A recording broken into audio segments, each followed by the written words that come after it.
قل أوحي إلي أنه استمع نفر من الجن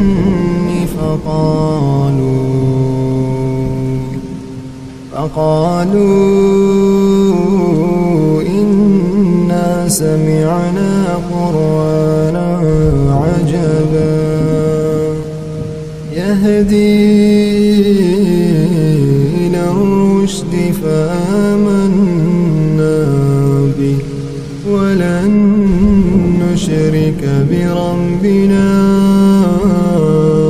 أحدا وأنه تعالى جد ربنا ما اتخذ صاحبة ولا ولدا وأنه كان يقول سفيهنا على الله شططا وأنا ظننا أن لن تقول الإنس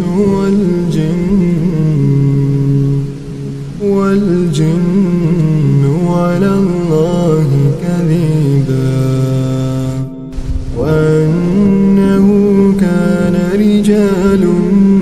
من الإنس يعوذون برجال من الجن فزادوهم رهقا وأنهم ظنوا كما ظننتم أن لن يبعث الله أحدا وأنا لمسنا السماء فوجدناها مليت حرسا شديدا وشهبا وأنا كنا نقعد منها مقاعد للسمع فمن يستمع الآن يجد له شهابا رصدا وأنا لا ندري أشر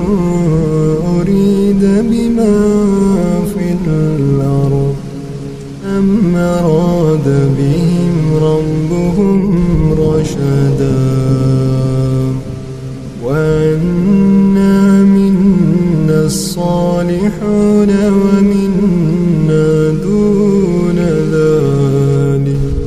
كنا طرائق قددا وأنا ظننا أن لن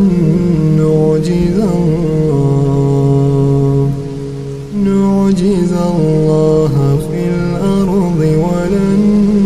نعجزه هربا وأنا لما سمعنا الهدى آمنا به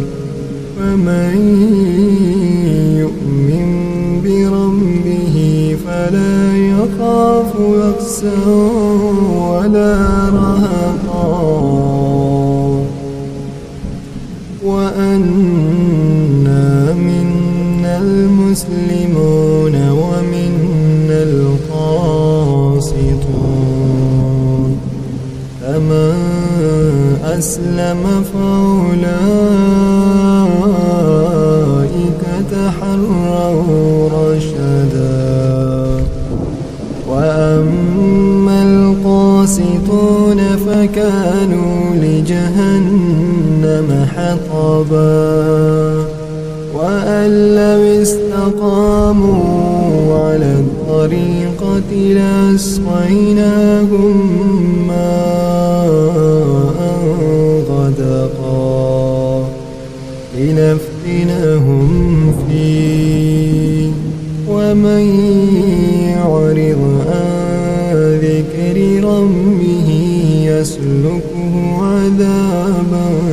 صعدا وأن المساجد لله فلا تدعوا مع الله أحدا وأنه لما قام عبد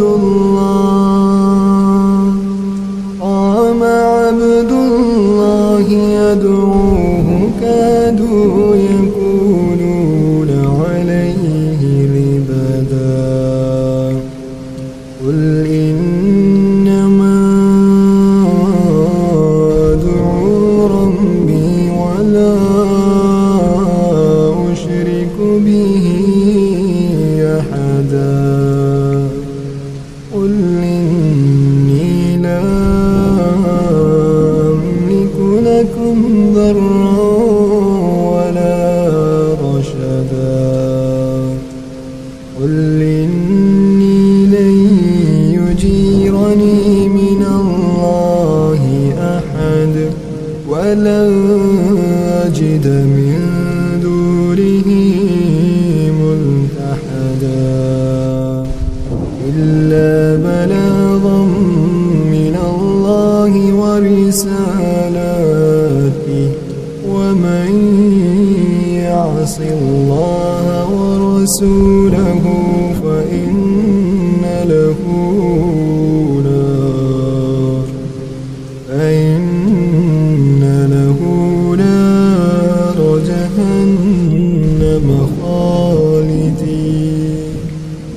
نار جهنم خالدين